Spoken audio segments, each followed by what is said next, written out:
Hello everyone, welcome back to another episode of our Malicious Compliance. In today's episode, college administrator created a ridiculous rule. We gave him everything he wanted and more. Are you sure I can't have it without the sauce? This job is only for employees that are happy to see customers.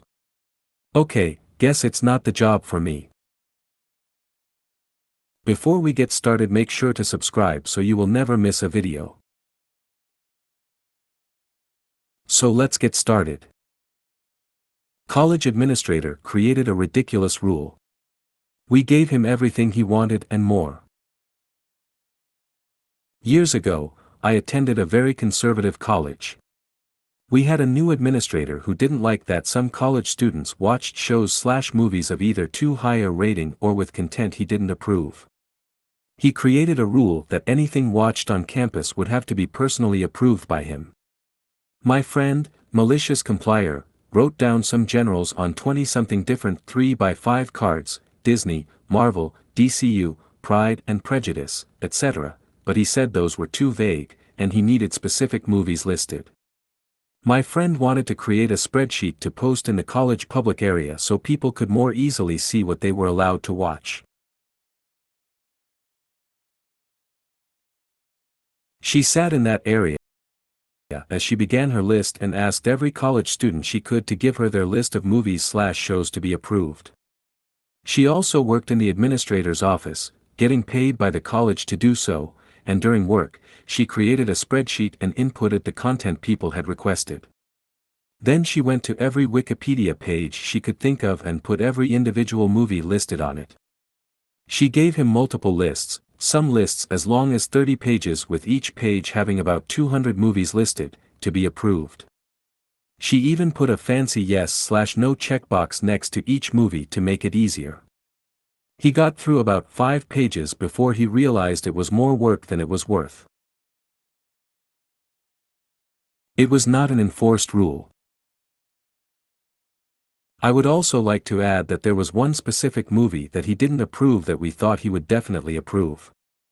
We asked him why he didn't approve it, and his response was, "I wouldn't let my 2-year-old watch that." So, we don't know what his criteria was for approving content. Are you sure I can't have it without the sauce? My university halls had a canteen for evening meals. The food was universally awful every day. To remedy this, a couple of times a week I used to buy a jar of pesto and have it with some plain pasta and cheese from the canteen. However, the head chef eventually objected to me being served plain pasta and said they couldn't sell the pasta without the disgusting congealed sauce it was supposed to be served with. He wasn't able to explain why. My solution was to ask him to serve the sauce in a separate bowl and to then immediately pour it into the bin in front of him. I thought he might then realize how ridiculous this policy was, but sadly not. I must have disposed of liters of inedible slop over the following 6 months in this manner. A couple of points. 1. I was paying full price for the food as it was part of my accommodation costs, so there was no financial reason for this policy. 2. I hate food waste and was brought up never to waste anything. However, I was also taught how to cook properly. This job is only for employees that are happy to see customers. Okay, guess it's not the job for me. This happened a couple years ago, and I started back in 2016. Back then, I was an early 20-something looking to start my career. I was getting started in freelance work, and not making enough to make ends meet. I started looking for part-time jobs, and actually found a full-time job that was perfect for me.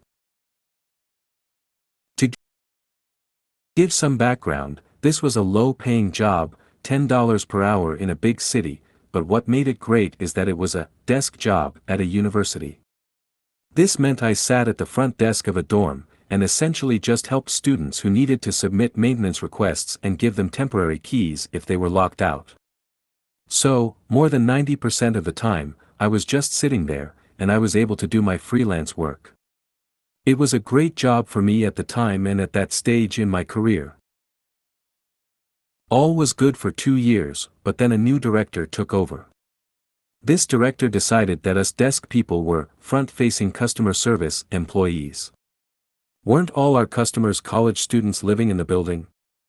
But I digress. The great genius director told us that we were no longer allowed to do anything not directly related to our jobs. He told us that if we were not helping a customer, or responding to communications, we had to just sit there smiling at people walking through the building. To make matters even worse, he said that he and his lackeys would drop in to check on us from time to time, and tried to scare us by hinting to us that he'd use the surveillance cameras to monitor us. None of us appreciated being treated like this, and this was way too much to ask for from people making $10 per hour in 2018. At this point, I was already on the fence about the whole thing, but I decided to try and talk to him. I explained that the lobby was empty most of the time during the day, and that I was always ready to greet people or help students out. He said, "It doesn't matter, this is a job for people who are good at customer service, and you are expected to be available the entire time you're on the clock." This is where the malicious compliance comes in. I told him I wasn't cut out for this work, and I am sure as hell not good at customer service if it requires me staring into the void for 6 hours a day. I quit the job on the spot. By this point, I was starting to make real money with my freelance work, and didn't need the job anymore. From what I heard, 3 more of the 5 total desk people quit shortly after. The one remaining was an kind older woman, Elise, who I am pretty sure was just doing the job for fun. Director and co were unable to fully staff the desks anymore. Elise went back to reading her novels on the job, and big shot director seemed to be unwilling to fire the last full-time employee. From what Elise told me, all the fancy salaried bigwig people, including director, had to take turns staffing the front desks. After about a semester of this, director's boss intervened, raised the pay for the desk job, and set the rules back to how they were before. Director mysteriously transferred jobs in the middle of the year, to a lower level position. If you made it to the end of the video, thanks for watching. Don't forget to like, subscribe and share, and we will see you in the next video.